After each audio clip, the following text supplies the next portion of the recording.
estate and bankruptcy law today on Kababayan LA, and we're actually making it better for you because we're opening our phone lines. So kung ano man po ang inyong mga katanungan, maaari po kayong tumawag sa amin ngayon. And Attorney Johnny Ascano is here from Ascano Law Office answering your questions. First question, I think, is Peter joining us on the phone from North Hollywood. Magandang hapon sa iyo.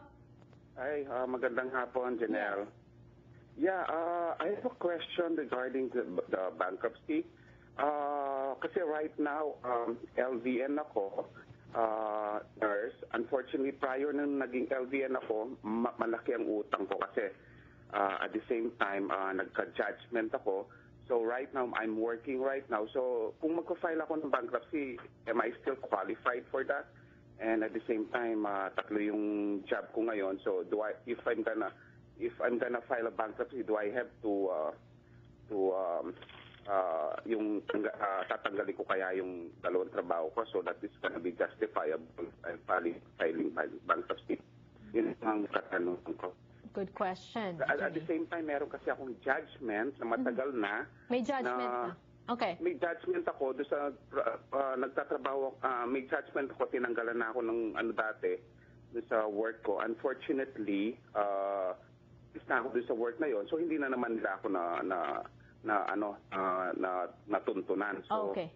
I don't know kung I was concerned about the judgment also. So. Thank you so much for calling. Yes, attorney. Okay, dalawa yung issues na ina-address niya, no? Yung una is with regards to yung kung whether qualified siya to file for bankruptcy. Kasi he has 3 jobs. Correct. Usually ang ginagawa ng korte is they need to see whether meron siyang income, saka meron siyang yung mga liabilities niya. Okay. What we need to do is we present the paperwork to bankruptcy court, and then yung korte na mismo ang mag-aano. Kasi ang magde-decide kung talagang pwede siya mag-file ng bankruptcy. Oh, okay. Kasi pag pumunta siya sa opisina, we can look at his specific situation. Dahil hindi naman lahat pwedeng mag-bankruptcy kung meron kang income. Okay. And sinabi niya, makakatulong ba yon if he lets go of his 2 other jobs para mas ipakita na wala siyang kakayanan na kumita? Well, we don't encourage doing that, ano? Kasi kailangan talaga mapakita natin yung income tax niya.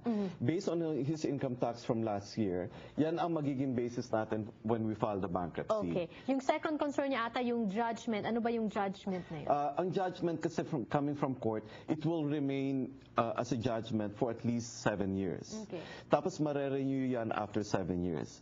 Kahit na matagal na, as long as nire-renew nung judgment creditor yung judgment nila, it will remain against him. So, but with the bankruptcy, pwede nating ma-wipe out yung kanyang judgment. Depende kung ano yung basis ng judgment niya. Okay. Right. There are 2 instances lang naman usually na hindi pwedeng ma-wipe out ang judgment. Kung meron tinatawag nilang fraud, or kung merong tinatawag nilang intentional. Okay. Kung merong intentional tort, kung kunyari, kung nag-away kayo, tapos nasaktan yung isang tao, God forbid, at nagkaroon ng judgment against you, or any other criminal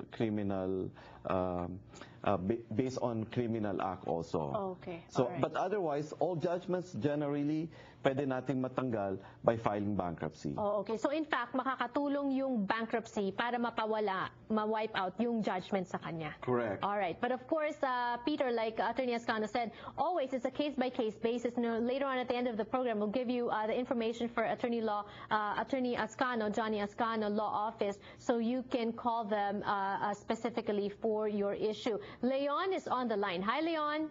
Hi. Yes, how are you? Oh, fine. I'm okay. Go ahead with your question. Oh, ang tanong ko ay, I think I'll better talk in Tagalog so it's more easy for me. Sige po. Sige po. Hello? Yes. Sige po. Oh, okay. Ang tanong ko, kasi meron nag-recommenda sa akin, sa isang lawyer. Ngayon, may utang akong credit card. Tapos, nag-file ako yung bahay ko. Hindi kami makabayad ng mga 1 taon eh. Sabi nila, wag magbayad ng 1 taon. Ngayon, anong nangyari? Na foreclosure.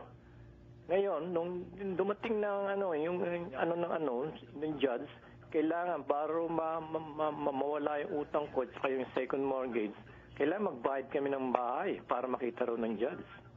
Ang problema, nagbabayad na kami ng bahay ng 2,000 plus 500 pa. Kaya medyo mabigat sa akin.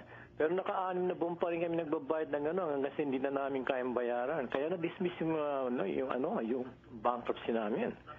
Ngayon, dumating ang sulat sa akin, sinisingin ngayon ako ng mga creditor ko. Kasi na-dismiss daw yung bankruptcy ko. All right. Thank you so much for that question. You know what? Can we pause for a few reminders? And then Attorney Ascano will answer that question when we return. Don't go away.